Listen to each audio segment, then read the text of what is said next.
बिस्मिल्लाहिर्रहमानिर्रहीम। आज मेरे साथ सद्दाम हुसैन है। ये university of Oklahoma United states में अभी अभी इन्होंने ग्रेजुएशन किया है। पेट्रोलियम इंजीनियर हैं। Jamshoro university, Mehran university of Jamshoro में से इन्होंने अपना बीएस किया पेट्रोलियम और नेचुरल गैस इंजीनियरिंग में, और इनका जीपीए 3.8 था। 2012 में इन्होंने किया। उसके बाद फिर इन्होंने जॉब स्टार्ट कर दी रेजरवायर इंजीनियर के तौर पर पाकिस्तान ऑयल फील्ड्स लिमिटेड में, और ये अभी भी उसी जॉब पे हैं। और फिर इनको ख्याल आया कि इन्होंने मास्टर्स करना है अमेरिका से, और इन्होंने मास्टर्स किया यूनिवर्सिटी ऑफ ओक्लाहोमा में। अभी तक ये कोई 12 के करीब, 12 से भी ज़्यादा, दर्जन से ज़्यादा टेक्निकल प्रोजेक्ट्स कर चुके हैं, और इनकी कोई 5 से ज़्यादा पब्लिकेशंस हैं, और बहुत एक्टिव हैं। बहुत सारे स्टूडेंट्स को ये गाइड कर चुके हुए हैं फुल ब्राइट के एक्सपीरियंस के बारे में, और बहुत एक्टिव भी रहते हैं और हेल्प करना चाहते हैं लोगों की। तो मैंने इनको दावत दी कि वो मेरे साथ जुड़ें थोड़ी देर के लिए, और मुझे बताएं कि इनके पास ऐसा कौन सा जादुई नुस्खा था कि ये अमेरिका आ गए, और इनको ख्याल आया कि मुझे अमेरिका आना चाहिए, और कैसे इनकी स्टोरी सुनते हैं इनसे, ताकि हमें भी कुछ सीखने को मिले कि सद्दाम हुसैन पाकिस्तानी सबूत, पाकिस्तान में पैदा हुए, पाकिस्तान की धरती से पैदा हुए, और अमेरिका में बगैर खर्चे के पूरे 2 साल पढ़ा इन्होंने।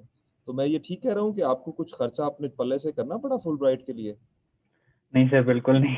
ओके। और तो मैं तो बहुत शुक्रगुजार हूँ फुलब्राइट का कि उनकी वजह से ना मेरा यहाँ पे मेरी पढ़ाई मुकम्मल हुई, बल्कि मैं जितना यहाँ पे घूमा फिरा, जितना रहा, जो चीज़ें मैंने की, जो मैं एक्टिविटीज़ यहाँ पे की, सब कुछ फुलब्राइट के खर्चे पे। क्या बात। और हाँ, तो ये फ्री राइड था यानी कि आपका? बिल्कुल। ओके, जबरदस्त। जी सर। तो सदाम, आप बताइए कि आप अपनी, आपने जब, मतलब अपनी पैदाइश से लेकर अब तक की जो कहानी है हल्की फुल्की, हम्म, मतलब हम भी आम तरह से पैदा हुए, तो क्या हम्म। ऐसा हो गया कि डिफरेंस आ गया? पहले तो बहुत शुक्रिया इमरान साहब, आपने मुझे दावत दी, और मैं आपका बहुत शुक्रगुजार हूँ। मैं हमेशा से लोगों की हेल्प करना चाहता था, और अभी भी जितना मुझे वक्त मिलता है तो मैं हेल्प करता हूँ। और आपके इस प्लेटफॉर्म के ज़रिए जो लोग मेरी आवाज़ सुन सकते हैं, जो मुझे देख सकते हैं, उन सब के लिए जितनी मेरी तरफ से हो सकेगी मैं हाजिर हूँ अपनी हेल्प के लिए।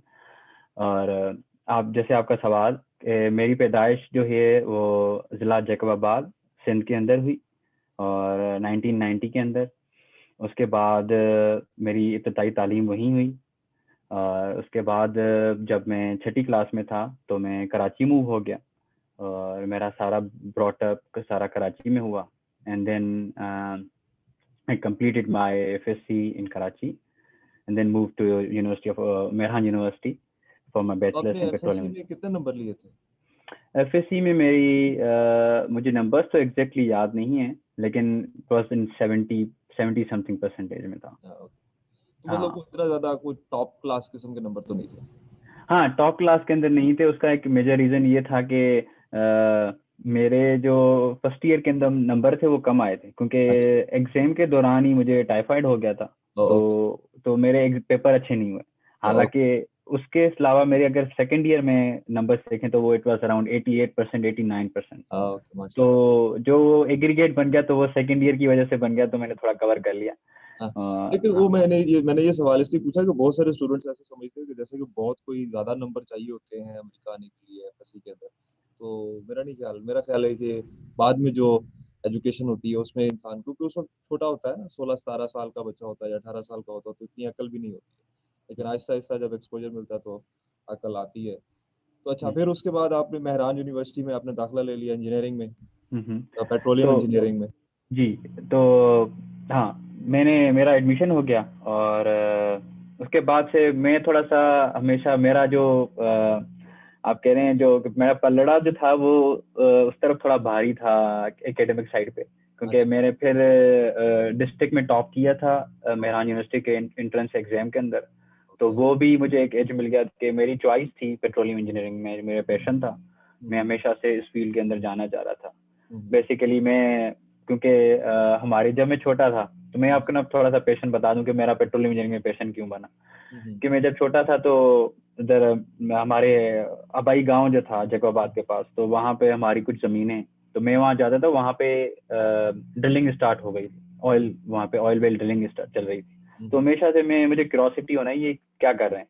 हम्म, तो मैं छोटा था तो फिर कहीं करा से मैं रोज अपने अब्बू को तंग करता था कि नहीं मुझे ये देखना है ये क्या कर रहे हैं। हाँ, तो वो मुझे वहाँ पे ले गए, वहाँ पे उनका एक दोस्त था जो डॉक्टर था, तो वो उन्होंने मुझे विजिट कराया। तो मुझे हमेशा से ये पैशन रहा कि नहीं मैंने भी ये सीखना है कि ये जो कर रहे हैं। तो उससे मेरा बचपन से ही थोड़ी सी थी इस फील्ड में जाने का, और अल्हम्दुलिल्लाह मैंने वो अचीव कर लिया। और मेहरान यूनिवर्सिटी में मेरा सफ़र बहुत अच्छा गुजरा। मैंने सोसाइटीज़ के लिए भी काम किया, तो मेरी एक्स्ट्रा करिकुलर एक्टिविटीज़ भी थी यूनिवर्सिटी के अंदर, और एकेडमिक साइड पे भी मैं टॉप 5 स्टूडेंट्स के अंदर था। और वहाँ से जब 2012 के अंदर मैं ग्रेजुएट हुआ तो फिर मुझे जॉब ऑफर हो गई पाकिस्तान एक्सप्लोरेशन लिमिटेड में, पेट्रोलियम एक्सप्लोरेशन लिमिटेड में। और मैंने 6 महीने वहाँ काम किया, और उसके बाद मैं पाकिस्तान ऑयल फील्ड चला गया और अपना करियर परसू करता रहा उसके अंदर ही। और मेरा हमेशा से मास्टर्स करने का ख्याल था। और जब मैंने बैचलर्स कंप्लीट की थी तो जैसे मैंने पहले बताया कि मेरा थोड़ा सा था एडवांस लेवल पे जाने का पहले से ही। तो लेकिन मुझे जॉब मिल गई तो मैंने पहले जॉब परसू किया, मैंने कहा थोड़ा एक्सपीरियंस ले लें। और आहिस्ता आहिस्ता से फिर मेरी शादी हो गई।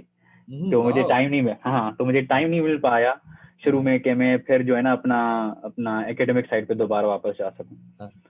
तो बस ये मेरे दोस्त ने मुझे, मेरा एक सीनियर था, उसने मुझे काफ़ी मोटिवेट किया। उसने कहा कि यू कैन डू इट, और you have skills, you have capabilities, you have all the skill sets and to go and pursue your graduate studies in United States. So Fulbright is the best platform. तुम apply करो, अगर नहीं होता तो फिर तुम direct admission के लिए अप्लाई कर देना। मैंने कहा ठीक है।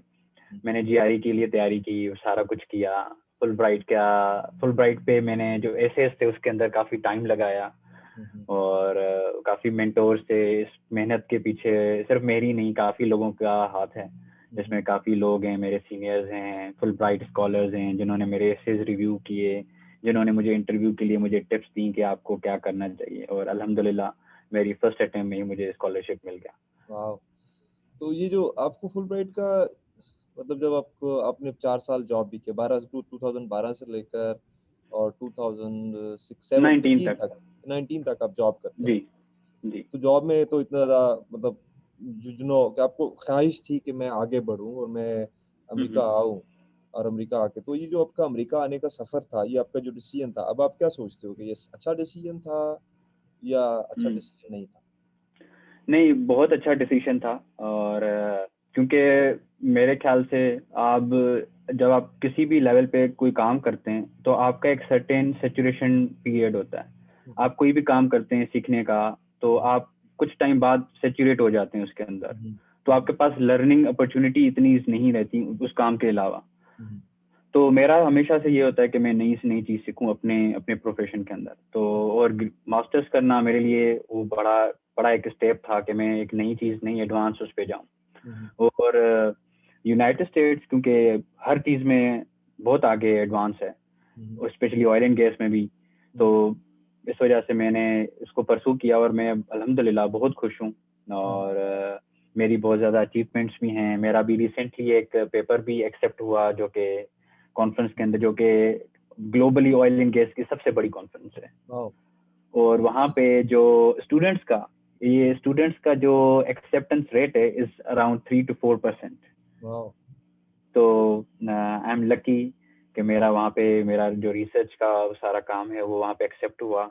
और मेरा प्रोफेसर उसने मुझे काफ़ी बैक किया, उसने मेरी काफ़ी हेल्प की मेरी मैंने रिसर्च। देखा कि आपके प्रोफेसर जो है वो चाइनीज है। उसके पीछे भी एक स्टोरी है कि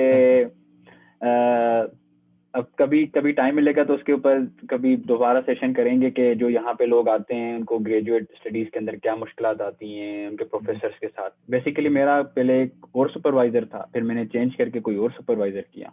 तो उसके पीछे भी एक कहानी है कि क्यों मुझे जरूरत पड़ी उसको चेंज करने की। तो मैंने ये सवाल इसलिए पूछा कि मेरा एनालिसिस ये है कि तो यहाँ का ग्रेजुएशन यानी कि जो ग्रेजुएट स्कूल्स हैं वहाँ पर फैकल्टी जो है वो ज़्यादातर जो है वो बाहर से है, यानी कि आपको इंडिया से मिलेगी, चाइना से मिलेगी, रशिया से मिलेगी, आपको बांग्लादेश से मिलेगी, इजिप्ट से मिलेगी। नेटिव अमेरिकन हायर फैकल्टी में बहुत कम पाए जाते हैं। जी बिल्कुल आपकी बात, हाँ बिल्कुल आपकी बात ठीक है। क्योंकि मेजॉरिटी आप यूनिवर्सिटीज जो भी हैं यूएस के अंदर उसको ये देखें, उनमें जो फैकल्टी है वो बाहर से ही है। आपकी बात बिल्कुल ठीक है। उसकी 2-3 वजूहत हैं जो मेरे हिसाब से। उसमें सबसे पहली वजह ये है कि यहाँ पे बहुत ज़्यादा इंटरनेशनल स्टूडेंट्स आते हैं, और वो फिर पाकिस्तान से तो नहीं आते यार इतने। पाकिस्तान से आते हैं, लेकिन वो असल में फिर नीचे चले जाते हैं, मतलब थोड़ा डाइवर्स हो जाते हैं। हाँ, उनका कुछ लोग ही होते हैं जो कि एकेडमिक साइड पे जाते हैं, जो कि फिर अच्छा। आगे जाके प्रोफेसर या फिर रिसर्च ओरिएंटेड जिनका कोई करियर होता है तो वो फिर यूनिवर्सिटीज में काम करते हैं। अदरवाइज मोस्टली जो लोग आते हैं वो यहाँ पे जॉब ओरिएंटेड ही होते हैं। वो यही होते हैं कि जी एक डिग्री करके फिर हम जॉब करें और फिर जो है ना अपनी एक लाइफ सेटल, मतलब अगर यहाँ पे सेटल होना है तो उनका यही ऑब्जेक्टिव होता है। हाँ, लेकिन हाँ, मोस्टली जैसे इंडियंस हैं या जैसे चाइनीज हैं, ये थोड़े से रिसर्च ओरिएंटेड होते हैं, तो इस वजह से आपको फैकल्टी में ज़्यादा नज़र आते हैं, जो कि फिर प्रोफेसर या फिर सुपरवाइजर या फिर रिसर्च असिस्टेंट।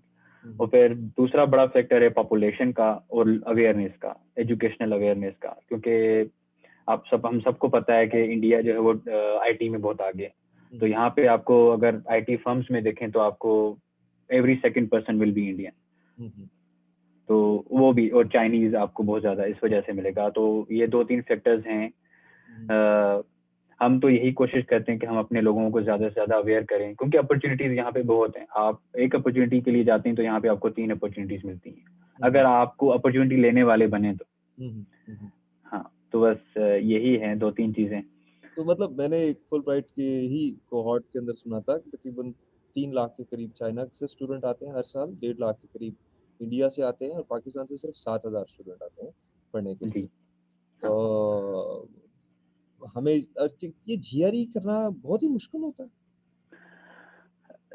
ये वो इसका मैं इसकी एक मिसाल दूंगा कि इसकी एक मिसाल ऐसी है कि हमें वो डर नहीं होता बचपन में, तो बोतल वाला जिन, हाँ, हाँ, वो वाली मिसाल है कि हाँ, कुछ भी नहीं है सर, हमें एक डर है अपने अंदर के मैं एक एग्जाम नहीं दे सकता। हाँ, हाँ, कुछ भी नहीं है, अगर आप सिंसियरली 1 या 1.5 महीना भी तैयारी करें, सिंसियरली 1 या 1.5 महीना, दिन में 1 या 2 घंटा मैक्सिमम, हाँ, तो you can crack it, you can crack it very easily.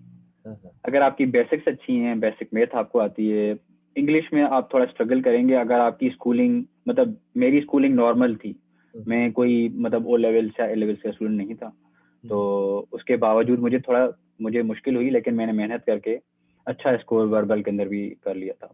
तो टॉफल भी कोई मुश्किल एग्जाम है? नहीं, टॉफल तो रिलेटिवली बहुत इजी है, अगर आपको टेस्ट का पैटर्न पता है तो टॉफल तो बहुत आसान है।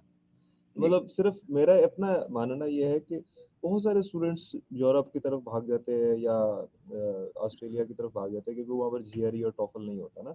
यहाँ पर जी जीआरई और टॉफल की वजह से लोग भागते हैं कि भाई जीआरई देना पड़ेगा, टॉफल देना पड़ेगा, इसलिए यहाँ पर एडमिशन नहीं लेना ना। लेकिन मेरा ख्याल है कि ये वो डर है जो कि अगर ख़त्म कर लिया जाए तो बहुत सारे स्टूडेंट्स जो हैं वो अमेरिका आ सकते हैं, और वहाँ पर बहुत ज़्यादा अपॉर्चुनिटी है यहाँ पर यूनिवर्सिटीज़ के अंदर, because universities are looking for good students. ये बिल्कुल।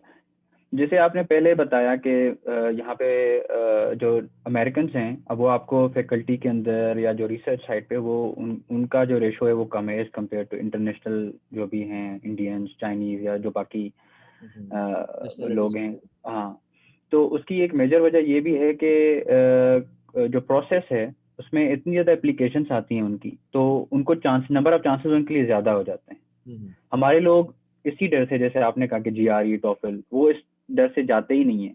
और वहाँ पे वो अगर कुछ 2 लोगों ने एक यूनिवर्सिटी में अप्लाई किया, तो वहाँ इंडियंस ने अगर 15 ने अप्लाई किया तो उनका रेशो बहुत ज़्यादा है, और उनके उनके कंपटीशन में होने की वजह से वो उनको नंबर ऑफ सीट्स या उनको ज़्यादा एक एज मिल जाता है एडमिशन लेने का। तो तो ये आपका गुजारा जो है वो फुल ब्राइट स्कॉलरशिप पे हो गया था स्कूल, मतलब इतना ज्यादा मसला तो नहीं हुआ 2 साल यहाँ पर गुजारने में? नहीं नहीं, अल्हम्दुलिल्लाह फुल ब्राइट वाले आपका बहुत ख्याल रखते हैं। अच्छा। और जी, फुल ब्राइट वाले आपको इतना इस तरह नहीं करते कि आप बेहतर जानते हैं, यू आर हाँ। आल्सो फुल ब्राइट स्कॉलर, तो नहीं, आपको वो मैं तो अंदाज। जानता हूँ, लेकिन मैं आपकी जुबान से सुनना चाहता हूँ, क्योंकि लोग शायद मुझ पे इतना ट्रस्ट नहीं करते, आप पर ज्यादा हाँ, ट्रस्ट नहीं नहीं नहीं, इस करते तरह नहीं है। फुल ब्राइट वाले आपका पूरा ख्याल रखते हैं, वो इस उनके जहन में ये बात होती है कि आप कौन सी यूनिवर्सिटीज में पढ़ रहे हैं, आपका जो लिविंग एक्सपेंडिचर है वो कितना है, हैं। आपका बाकी एक्सपेंडिचर खाने का, रहने का, जो भी चीज़ें हैं वो आपका कितना है। कुछ लोग बहुत ज़्यादा एक्सपेक्टेशन रखते हैं, मतलब फुल ब्राइट आपको एक नॉर्मल लाइफ देता है, यहाँ पे इतनी लेविश लाइफ नहीं देता, ना ही इतनी बुरी लाइफ देता है। आप इस तरह की लाइफ गुजार सकते हैं। मैं यहाँ पे 2 साल के अंदर पूरा अमेरिका घूमा हूँ और अपना यूनिवर्सिटी का सारा हर चीज़ मैंने, मतलब किसी चीज़ में मुझे कोई चीज़ मसला नहीं हुआ फाइनेंशियली। तो इस चीज़ से आप अंदाज़ा लगा सकते हैं कि वो हमें कितना सपोर्ट करते हैं। एक और मेरी ऑब्जर्वेशन है कि जो 7-Eleven पे काम कर रहे होते हैं वो मेरे ख्याल में हमारे से ज़्यादा मेहनत कर रहे होते हैं। 7-Eleven पे, वॉलमार्ट पे, जो यहाँ के हैं लोग, उनकी निस्बत हम बेहतर क्वालिटी ऑफ लाइफ गुजार रहे होते हैं एज ए फुल ब्राइटर। बहुत ज़्यादा, आई थिंक कोई कंपैरिजन नहीं है। हाँ, वो ज़्यादा मेहनती होते हैं। मैंने देखा यहाँ की जो नेटिव अमेरिकन पॉपुलेशन है, जो इतनी पढ़ी लिखी नहीं है, जो कि जिन्होंने कॉलेज नहीं में दाखिला लिया, तो वो भी बहुत और यहाँ पर पाकिस्तान की निस्बत यहाँ पर लोग ज़्यादा मेहनती हैं मेरा ख्याल। सर यहाँ पे सर्वाइवल अपॉर्चुनिटीज नहीं है ना।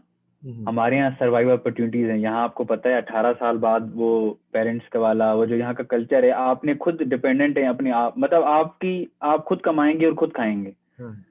कोई और नहीं है आपके लिए कि आपको वो आके सपोर्ट करेगा, या अगर आपकी मुश्किलात में, तो बस यहाँ का कल्चर ऐसा है। और आपकी बात बिल्कुल ठीक है, जो कि यहाँ पे कॉलेज जिनकी डिग्री नहीं होती तो वो इस तरह ही मेहनत करते हैं, और मतलब थ्रू आउट आप देखें पूरा पूरा दिन मेहनत करते हैं। उनके हिसाब से तो हमारा तो कुछ भी नहीं है। हम सुबह उठते हैं, यूनिवर्सिटी जाते हैं, पढ़ाई करते हैं और सो जाते हैं। ना हम काम करते हैं ना कुछ, बस हमें था कि यार एक पीस ऑफ माइंड है कि यार हमें स्टाइपेंड मिल रहा है, हमारी यूनिवर्सिटी की सपोर्ट है, फीस हमारी पे हो रही है। तो इस वजह से तो फुल ब्राइट जो है ना इतना कॉम्पिटिटिव है। जब आप मतलब इस स्टेज पे पहुंचते हैं तो फिर आप डिजर्व भी करते हैं बीइंग। वो आप लोगों आपसे चाह रहे होते हैं कि आपसे ज्यादा से ज्यादा नॉलेज एक्सट्रैक्ट करवाएं। बिल्कुल बिल्कुल, वो आपको उन्होंने एक पर्पस के लिए यहाँ लेके आए हैं, और वो चाहते हैं कि आप उस पर्पस के साथ स्टिक रहें, ना कि आप इधर उधर जाएं। और वो उनका पर्पस यही है कि आप यहाँ पे पढ़ें,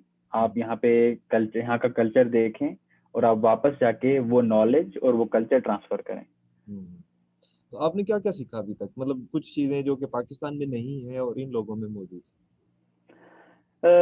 सबसे पहले तो म्यूचुअल रिस्पेक्ट, जो कि मेरे ख्याल से अब पाकिस्तान में आहिस्ता आहिस्ता कम होती जा रही है। क्योंकि यहाँ पे अगर आप देखेंगे कि अगर आप वॉक कर रहे हैं और सामने से आपका एक बंदा गुजर रहा है, तो आपको जानता नहीं है लेकिन आपको वो हाय करके जाएगा।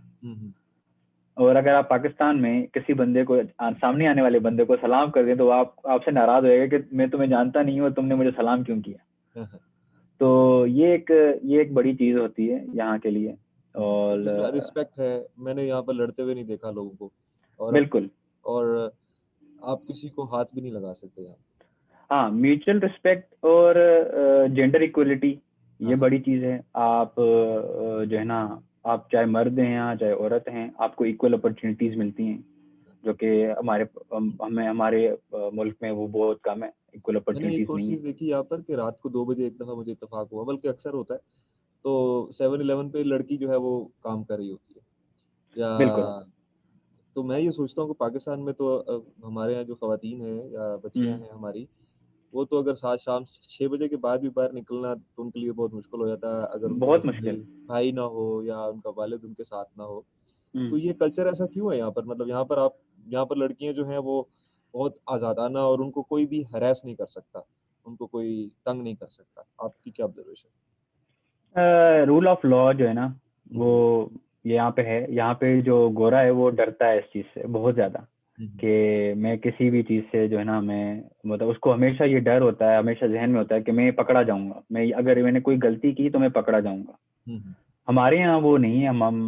हम थोड़ा सा आजाद ख्याल हैं। हम कहते हैं कि जी चाहे कुछ भी हो, मुझे कौन हाथ लगाएगा। तो पाकिस्तान के अंदर सिक्योरिटी इश्यूज तो हैं थोड़े से, मतलब उस तरह नहीं है जैसे पर्सनल लेवल पे, फैमिली लेवल पे थोड़ा सा आपको थोड़े इश्यूज हैं जिनको हमें आगे जाके एड्रेस करना है। स्पेशली अगर हम चाह रहे हैं कि हमारा फैमिली सिस्टम इंटैक्ट रहे और बाकी सारी चीज़ें इंटैक्ट रहें, हम आगे प्रोग्रेस करें, तो सिर्फ हमें एजुकेशन या इन चीज़ों पे नहीं, हमें थोड़ा सा जो लोगों को अवेयर करना है इन चीज़ों के बारे में, कि ये चीज़ें जो आपकी बेसिक चीज़ें हैं आप इनको ठीक करें। यहाँ पे आप देखें कि कोई बंदा अपना कचरा रोड पे नहीं फेंकेगा। यहाँ पे ट्रैश कैंस पड़े हुए हैं, यहाँ पे जो बंदा सुबह, यहाँ पे कोई बंदा सुबह को गाड़ी नहीं आती, दरवाजा खटखटाती है कि कचरा दे दें आप हमें, हम कचरा लेने आए हैं। यहाँ पे चाहे वो बड़े से बड़े मेंशन में रहता हो, चाहे छोटे छोटे अपार्टमेंट में रहता हो, वो सुबह अपना ट्रैश उठाएगा और ट्रैश कैन में जाके फेंक के आएगा। तो एक एक रिस्पॉन्सिबिलिटी है, सेंस ऑफ रिस्पॉन्सिबिलिटी भी है लोगों को कि रिस्पॉन्सिबल सिटीजन की क्या होती हैं चीजें, वो आप पूरी करें। मतलब इस वजह से थोड़ा डिफरेंट। आपने पूरा अमेरिका घूमा, तो आपको डिफरेंट फ्लेवर नजर आया या तकरीबन सारा अमेरिका ही एक जैसा है? नहीं, बिल्कुल डिफरेंसेस हैं। हर स्टेट का, हर एरिया का अपना एक उनका एक कल्चर है, वहाँ की एक पॉपुलेशन है, डाइवर्सिटी। अमेरिका तो डाइवर्स तो बहुत है। यहाँ पे पूरी दुनिया से लोग आते हैं, हर तरह, हर रंग, हर नस्ल, हर मजहब, हर तरह के लोग हैं यहाँ पे। तो आपको डाइवर्सिटी मिलती है, एरिया वाइज आपको जियोग्राफिकली डाइवर्सिटी मिलती है। मेरा सवाल ये था कि क्या क्वालिटी ऑफ लाइफ के हवाले से मैं पूछ रहा था। जैसे अगर मैं मिसाल के तौर पर लाहौर में हूँ या कराची में हूँ, तो आपको एक ऐसा इलाका भी मिलेगा जो बहुत पोश है, और एक आपको ऐसा इलाका मिलेगा जहाँ पर बहुत गंद है। यहाँ पर गंद जो है या सफाई जो है वो पूरे अमेरिका में एक जैसी मिलती है या डिफरेंट है? कि कोई गंदे इलाके भी आपने देखे हैं अमेरिका के अंदर? हाँ, थोड़ा बहुत हमारे कचरा जो मतलब अगर सड़क पे कचरा पड़ा हुआ हो या कुछ ऐसा, मैंने तो देखा, लाइक न्यूयॉर्क गया था, कैंसस गया था, विस्कॉन्सिन गया हूँ, फिर उसके अलावा यहाँ पर कैलिफोर्निया में हूँ, तो मैंने देखा है कि हर जगह पर सफाई है। हाँ, पूरा एक सिस्टम है, पूरी हर जगह पर सफाई है, चाहे गरीब लोग हैं अमीर लोग हैं, लेकिन सफाई के ऊपर वो कोई कॉम्प्रोमाइज नहीं करते। और फिर ट्रैफिक में हॉर्न नहीं मिलते यहाँ पर, P P T T T T. और फिर आपको कोई लोग गलियों पे आवारा मिलते नहीं, नजर नहीं आते, हर कोई बहुत मसरूफ है यहाँ पर। आपकी क्या ऑब्जर्वेशन?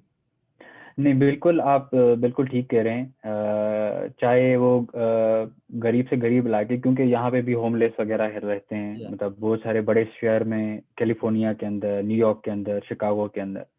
मेरी एक ऑब्जर्वेशन मैंने एक बड़ी देखी कि मैं न्यूयॉर्क भी गया, मैं शिकागो भी गया। शिकागो के अंदर जो कि एक बड़ी फेमस स्ट्रीट है, डेवन स्ट्रीट, जहाँ पे जिसको देसी मार्केट भी कहा जाता है। मैं पूरा शिकागो घूमा, मुझे पूरा शिकागो बहुत अच्छा लगा, मैं बजाय उस डेवन स्ट्रीट के, क्योंकि वहाँ सारे इंडियन, पाकिस्तानी, बांग्लादेशी ये रहते थे। तो वहाँ पे आपको रोडों के अंदर कचरा भी मिलेगा, वहाँ पे आपको शायद दीवारें भी गंदी मिलेंगी। तो मतलब आप हम जहाँ पे भी होंगे तो हम अपनी निशानी छोड़ते हैं कि जी हम कैसे लोग हैं। तो क्या हमें इसको चेंज करना चाहिए? बिल्कुल बिल्कुल सर, इस चीज को चेंज करने की बहुत ज्यादा जरूरत है, बैक होम भी और यहाँ पे भी।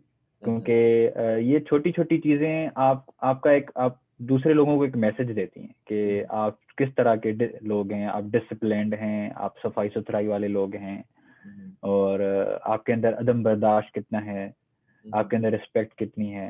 क्योंकि यहाँ पे भी अगर किसी को, इवन आपका प्रोफेसर है, अगर उसको आपका काम या आपकी कोई बात बुरी लगती है, तो वो कभी भी आपको डायरेक्टली किसी बात पे नहीं कहता, वो आपको indirectly in a very soft way आपको कहता है, अपना मैसेज देता है कि नहीं ये चीज गलत है, ये चीज सही है, इस तरह नहीं। तो वो एक बेइज्जती नहीं कर देता, जैसे हमारे उस्ताद तो वहां पर बेइज्जती कर देते हैं। वहां तो सर मतलब मैं कह रहा हूँ कि बहुत ज्यादा डिफरेंस है। हमारी जो सोसाइटिकल जो चीजें हैं ना, उसके अंदर बहुत ज्यादा डिफरेंसेस हैं। एजुकेशन के अंदर तो है ही, लेकिन सोसाइटिकल चीजें, जो छोटी छोटी चीजें, ये मेरे लिए काफी, और क्योंकि मेरा पहला इंटरनेशनल एक्सपोजर था, और वो भी अमेरिका का। यहाँ मैंने डिफरेंट नेशनलिटी के लोगों के साथ में मेरा इंटरेक्शन रहा, जिसमें साउथ अमेरिकन भी थे, जिसमें कैनेडियन भी थे, जिसमें यूरोपियंस भी थे, इंडियंस भी थे। तो उसमें आप बहुत सारी चीज़ें सीखते हैं, बहुत सारे लोगों के साथ जब रहते हैं, उसमें आप डिफरेंट ज़बानें भी सीखते हैं, उनका कल्चर भी देखते हैं, अपना कल्चर भी बताते हैं उनको, उनकी डेली लाइफ भी देखते हैं। उनके साथ जब आपकी दोस्ती होती है तो आप उनकी पर्सनल चीज़ें भी देखते हैं। तो वो आप कलेक्टिवली जब आप चीज़ों को ऑब्जर्व करते हैं, तो उसमें आपके लिए लर्निंग कर्व बहुत आगे होता है। जैसे कि आपने किस तरह से, जैसे मैंने बहुत ज़्यादा फैक्टर्स बताए, रिस्पेक्ट का फैक्टर, मोटिवेशन का फैक्टर, जैसे सफाई का फैक्टर, रिस्पॉन्सिबिलिटी का फैक्टर, तो वो बहुत ज़्यादा चीज़ें, मतलब फ़र्क होता है। अब मैं एक छोटी सी मिसाल देता हूँ। कल ग्रेजुएशन सेरेमनी थी, तो उन्होंने सारे चेयर्स के ऊपर जो कि डिप्लोमा का कवर और उसके साथ एक मास्क और एक पेंसिल रखा था, जिसमें आपने अपनी जो पर्सनल नोट्स हैं, नाम, जो भी ईमेल एड्रेस, जो भी। तो क्योंकि ग्रेजुएशन सेरेमनी थी, उसमें I think it was around 200 chairs, मतलब 200 चेयर्स उन्होंने रखी थी, और स्टूडेंट्स वर अराउंड 150। तो जो 50 चेयर्स थी उसमें खाली थी, तो वो जो सारा सामान था वो वहीं पड़ा हुआ था। किसी स्टूडेंट ने दूसरा केस नहीं उठाया, दूसरा मास्क नहीं उठाया, दूसरी पेंसिल नहीं उठाई। तो आप ये छोटी छोटी चीजें जब आप ऑब्जर्व करते हैं तो आपको एक लेसन मिलता है कि जब हम मतलब, मैंने कभी ये चीज पाकिस्तान में भी नहीं की, यहाँ पे भी नहीं की, लेकिन बहुत ज्यादा लोग हमारी सोसाइटी के अंदर हैं जो कि ऐसी ऐसी चीजें करते हैं। तो मतलब आपको एक ख्याल आता है कि कितने लोग मॉडर्नाइज सिर्फ टेक्नोलॉजी से नहीं होते, लोग मॉडर्नाइज जो है ना अपनी अपनी सोच से, अपने बिहेवियर से, उससे भी मॉडर्न होते हैं। तो वो चीज़ें बड़ा मैटर करती हैं। आप पर्सनली अगर ग्रो करना चाहते हैं तो इस हिसाब से मैंने ना सिर्फ प्रोफेशनली यहाँ पे आके ग्रो किया, बल्कि पर्सनली भी ग्रो किया। मुझे काफ़ी ज़्यादा चीज़ें मैंने सीखी अपनी लाइफ में। मुझे देखने को, जब मैंने बहुत ज़्यादा चीज़ें देखी, तो मुझे ये सोचने का मौका मिला कि जी नहीं, मेरे अंदर किस चीज़ की कमी है और मुझे उसको पूरा करना चाहिए। जबरदस्त। तो अगर आपसे कोई स्टूडेंट रब्ता करना चाहे तो वो आपसे रब्ता कर सकता है? जी बिल्कुल। मैं आपके साथ अपना फेसबुक का हैंडल और इंस्टाग्राम का और लिंक्डइन का हैंडल शेयर कर दूंगा। आप बेशक अपनी वीडियो के ज़रिए लोगों को बता सकते हैं, मैं हेल्प कर सकता हूँ। मतलब जो मेरे अंदर, जो मेरे पास नॉलेज है, जो मेरे पास स्किल्स हैं, उसके साथ रहते हुए, और फुल ब्राइट से रिलेटेड हों, ग्रेजुएट स्टडीज़ डायरेक्ट एडमिशन से रिलेटेड हों, जीआरई से रिलेटेड हों, मेरे प्रोफेशन पेट्रोलियम इंजीनियरिंग से रिलेटेड हो, किसी को गाइडेंस चाहिए तो को मुझसे रब्ता कर सकते हैं। मेरी ईमेल एड्रेस पे भी कर सकते हैं। ज़बरदस्त। बहुत अच्छा लगा मुझे आपसे गुफ्तगू करके और ये जान के कि आपने बहुत ज़्यादा अकॉम्प्लिश किया। और मैं तो खुद अपना एक्सपीरियंस ये बताता हूँ कि मैं पाकिस्तान में बहुत ज़्यादा चोर था। चोर से मुराद है कि इर्रेस्पॉन्सिबल था। यहाँ पर आकर ज़्यादा रिस्पॉन्सिबल हो गए, क्योंकि यहाँ पर हाँ आपको लोग रिस्पॉन्सिबल कर देते हैं। बिल्कुल। आपको जब वो देखते हैं ना, तूने कचरा क्यों फेंका यहाँ पर ना, तो वो ऐसा सोचते हैं, यानी कि they just with their facial expression they make you feel that you are uneducated. हाँ बिल्कुल है ना? बिल्कुल।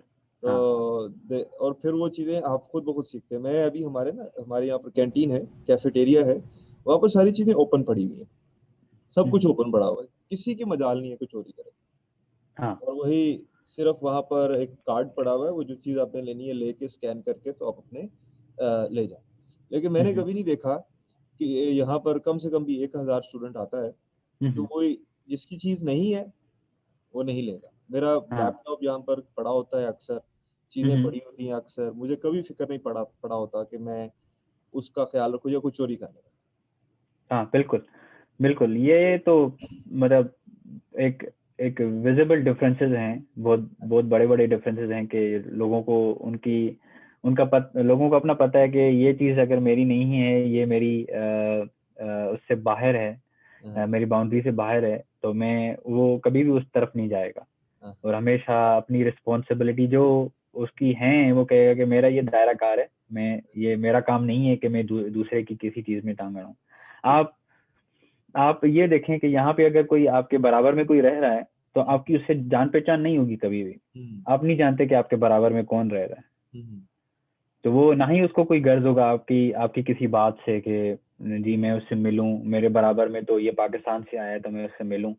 अनटिल अनलेस अगर कोई पाकिस्तानी हो तो वो आपसे मिलेगा, अदरवाइज मतलब जो बाकी नेशनलिटीज के लोग हैं वो इवन बाकी नेशनलिटीज के अमेरिकन तो हैं ही इस तरह से, लेकिन बाकी नेशनलिटीज के लोग भी बड़े रिस्पॉन्सिबल हैं इस मामले में कि वो कभी भी जो है ना इंटरफेयर नहीं कर रहे हो, मतलब आपके मामलों में कभी भी इंटरफेयर नहीं करते।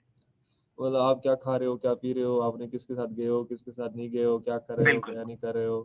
तो बिल्कुल। और फिर इसके अलावा यहाँ पर तमाम मज़ाहिब के लोग हैं। कभी मैंने मजहबी तौर पर अब एक दूसरे को लड़ते हुए नहीं देखा किसी के साथ। नहीं बिल्कुल भी नहीं।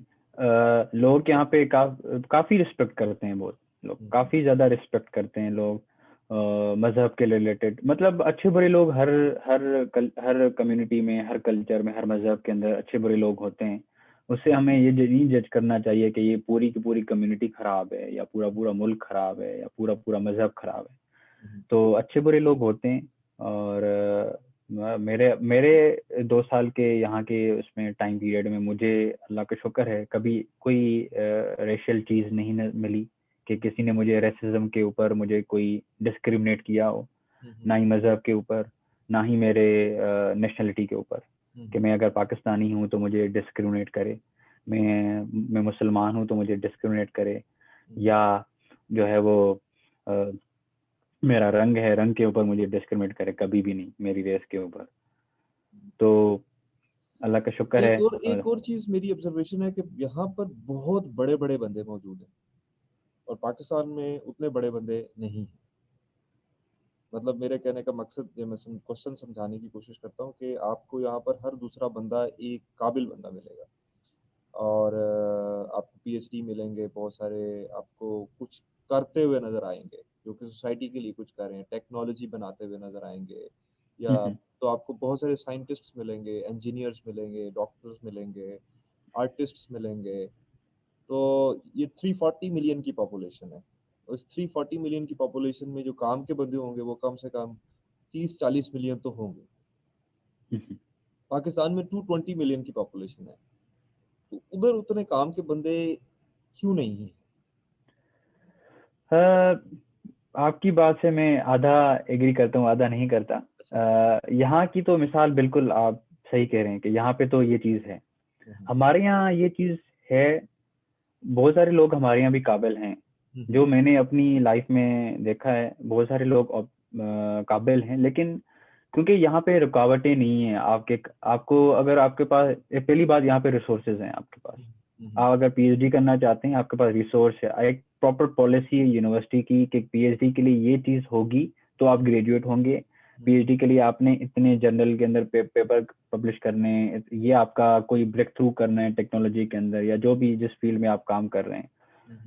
पाकिस्तान में का जो पीएचडी होगा और यहाँ के पीएचडी की जो क्वालिटी देखें तो उसमें भी कोई कंपैरिजन नहीं है। क्यों? क्योंकि वहाँ पे एक सिस्टम ही नहीं है। हमारे यहाँ लोग इंडिविजुअल लेवल पे काम करना चाहते हैं, लेकिन रुकावटें इतनी ज्यादा हैं कि एक लेवल पे आके वो कहेगा कि नहीं, अब मैं बस इससे ज्यादा मैं पीछे नहीं जा सकता, क्योंकि मैं जितना मैंने कोशिश करनी थी मैंने कर ली, मैं अपनी बाकी लाइफ जो है ना वो वहां से फिर बाहर निकल जाएगा, कहीं और चला जाएगा अपनी उस अपॉर्चुनिटी को हासिल करने के लिए। तो लोग हमारे यहाँ हैं, हमारे यहाँ एक सिस्टम, एक पॉलिसी होनी चाहिए एजुकेशन की, जो भी चीज़ें काबिलियत के हिसाब से, रिसर्च हमारे यहाँ बिल्कुल नहीं है, तभी हमारा कोई ब्रेक थ्रू नहीं है टेक्नोलॉजी में या बाकी चीज़ें, हमारा कोई कंट्रीब्यूशन नहीं है दुनिया की टेक्नोलॉजी के अंदर।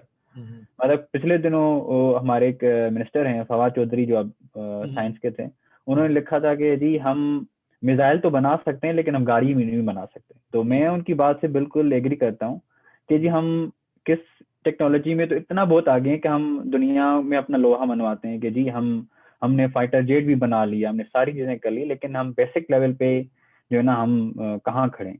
तो वो जो बेसिक चीज़ें हैं उसकी ऊपर पॉलिसी मेकिंग बहुत ज़रूरी है हमारे यहाँ। एजुकेशन में, हेल्थ में, जो सिस्टम है हमारे यहाँ, एडमिनिस्ट्रेशन है, उसके अंदर लोग रुकावटें ज़्यादा पैदा करते हैं बजाय आपको फैसिलिटेट करने के। थैंक यू, बहुत अच्छा लगा। तो आपके फ्यूचर प्लान्स क्या हैं?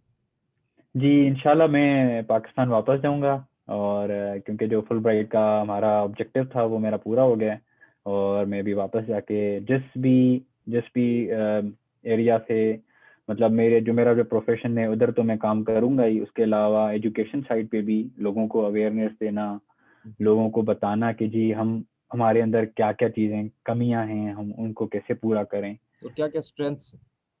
जी स्ट्रेंथ, क्योंकि सिर्फ हर इंसान में कमियां नहीं, स्ट्रेंथ भी होती हैं। अगर हम स्ट्रेंथ के हिसाब से अगर कमियों को पूरा करेंगे तो वो आसान है, सिर्फ बजाय इसके कि हम कमियों को देखेंगे तो फिर हम आगे नहीं बढ़ेंगे। तो और सबसे बड़ी बात कि लोगों की हेल्प करना, जो स्टूडेंट्स हैं, जो कि नीडी हैं, और जो कि चाह रहे हैं कि हमें कोई अपॉर्चुनिटी मिले, जो कि सीरियस हैं, ना कि सिर्फ हमारे यहाँ आधी आवाम तो सिर्फ मजे लेती है कोई भी काम करने के चक्कर में। तो उस चीज को भी हमें देखना पड़ेगा कि हम कितने अपनी अपनी चीज में कितने सीरियस हैं। क्योंकि अगर मैं फुल ब्राइट के लिए अप्लाई करूंगा, तो अगर मैं जीआरई के लिए सीरियस नहीं हूँ, तो मेरी एप्लीकेशन ही उतनी अच्छी नहीं होगी कि मुझे एडमिशन मिलेगा यहाँ पे। क्योंकि यूनिवर्सिटी को आपकी जरूरत नहीं है, आपको यूनिवर्सिटी की जरूरत है। तो अगर आपका प्रोफाइल इतना अच्छा होगा तो वो रिजेक्ट करने का कोई चांस ही नहीं है। क्योंकि कोई भी, अगर बहुत सारे लोग मुझसे सवाल पूछते हैं कि जीआरई का स्कोर मेरा कितना हो तो मुझे एडमिशन मिल जाए, तो मैं उसको यही कहता हूँ कि जीआरई का स्कोर जितना अच्छा हो ना, उतना उतना ज्यादा चांस होता है आपकी एप्लीकेशन एक्सेप्ट होने का। एप्लीकेशन एक्सेप्टेंस या रिजेक्शन की कोई गारंटी नहीं होती जीआरई स्कोर पे या जीपीए पे या आपके प्रोफाइल के ऊपर। वो आपका ओवरऑल प्रोफाइल देखते हैं। और स्पेशली फुल ब्राइट लोगों को मैं ये मैसेज देना चाहूँ कि फुल ब्राइट में आपको एक बैलेंस्ड वो प्रोफाइल देखते हैं, जो कि मेरी नज़र में वो आप बहुत ज्यादा एकेडमिक एक्सेलेंस की तरफ चले जाएं और फिर जो ना आपकी सोशल या एक्स्ट्रा करिकुलर एक्टिविटीज ना हो, तो वो भी थोड़ा सा आप लेकर जाते हैं उसके अंदर। तो आप एक बैलेंस्ड रखें अपने प्रोफाइल के अंदर कि आप जो आपकी एक्स्ट्रा करिकुलर एक्टिविटीज हैं उनमें भी रहें। क्योंकि यहाँ पे आप बहुत ज्यादा लोग, जब आप यहाँ पे आते हैं तो यहाँ पे आपके पास बहुत ज्यादा लोग फोकस करते हैं एक्स्ट्रा करिकुलर एक्टिविटीज पे। लोग सारा वक्त जो है ना पढ़ाई को नहीं देते, लोग गेम्स की तरफ जाते हैं, लोग पिकनिक करने जाते हैं, लोग सोसाइटीज में पार्टिसिपेट करते हैं, लोग बाकी लोग जो नीडी हैं उनकी उनकी मदद करते हैं। तो वो एक यहाँ पे आपको बहुत ज्यादा चांसेस होते हैं। तो वो ये एक्सपेक्ट करते हैं दूसरे लोगों के कि जो बंदा यहाँ पे आएगा वो भी यही काम करेगा या इसी तरह का होगा। तो फुल ब्राइट वाले लोग जो मेरी बात सुन रहे हैं, तो मैं उनको ये कहना चाहूँ कि अपने प्रोफाइल को एक बैलेंस प्रोफाइल के हिसाब से रखें और फुल ब्राइट को ये शो करें कि जी मैं सिर्फ नर्ड नहीं हूँ, मैं सारा वक्त किताबों में नहीं डालता, मैं बाकी बाहर भी जाता हूँ, लोगों से भी मिलता हूँ, मैं आउट गोइंग भी हूँ, मैं सोशल भी हूँ। और वो एक पर्सनैलिटी फिर आपकी जज करते हैं उस हिसाब से। तो आगे आपका पीएचडी का प्रोग्राम है 2 साल के बाद? ये बहुत मुश्किल सवाल है। अभी तो मेरा इरादा नहीं है, हालांकि मेरे प्रोफेसर ने भी मुझे ऑफर किया था और मेरे एक दो और प्रोफेसर्स हैं ओयू के अंदर। क्योंकि ओयू जिस डिपार्टमेंट में मैं काम करता हूँ, OU is one of the best institute in United States in unconventional resource research. तो यहाँ पे हमारा जो लैब की फैसिलिटीज हैं वो शायद किसी बड़ी यूनिवर्सिटीज की जो कि टॉप पेट्रोलियम स्कूल्स हैं उनके अंदर भी नहीं है। तो यहाँ पे बहुत ज़्यादा अपॉर्चुनिटीज हैं जो लोग पेट्रोलियम के अंदर रिसर्च करना चाहते हैं, ऑयल एंड गैस के अंदर, अनकन्वेंशनल रिसोर्सेज के अंदर। तो ओयू जो है ना बहुत अच्छा ऑप्शन है आपके लिए। सदाम, मैं आपका बहुत शुक्रगुजार हूँ कि आपने मुझे वक्त दिया, और मैं चाहूँगा कि बहुत सारे लोग सदाम को फॉलो करें और उनको ईमेल करें, उनको तंग ना करें, उनसे काम की बात पूछें जो आपकी ज़िंदगी में वैल्यू ऐड कर सके। और हमें पाकिस्तान में सदाम जैसे मेरा ख्याल में अगर 1 लाख भी लोग सदाम जैसे पाकिस्तान में आ गए तो पाकिस्तान बदल जाएगा। 220 मिलियन की आबादी में से 1 लाख सदाम पैदा करना अगर जो मुश्किल तो है, लेकिन नामुमकिन नहीं है। हम कोशिश कर सकते हैं, हम कोशिश कर सकते हैं, और यही कोशिश जो है। और अगर आपको ये प्रोग्राम अच्छा लगा या ये बातें अच्छी लगी तो प्लीज़ इनको शेयर कीजिए और सदाम को फॉलो कीजिए। इस यूट्यूब के लिंक पे आपको वो इनके सारे हैंडल्स मिल जाएंगे, आप इनके साथ कनेक्ट कर सकते हैं। आप इनको बेस्ट तरीका यहाँ पर अमेरिका में किसी को भी अप्रोच करने का वो ये है कि उसको ईमेल लिखी जाए, रादर देन उसको व्हाट्सएप किया जाए या फेसबुक मैसेज पे किया जाए। ईमेल एक यहाँ पर सबसे ज़्यादा बेस्ट कम्युनिकेशन का ज़रिया है। Thank you so much Saddam, मुझे बहुत अच्छा लगा आपके साथ मिलकर। इंशाल्लाह फिर राब्ते में रहेंगे, फिर कभी कोई और सेशन भी करेंगे। Thank you so much. Thank you Imran साहब।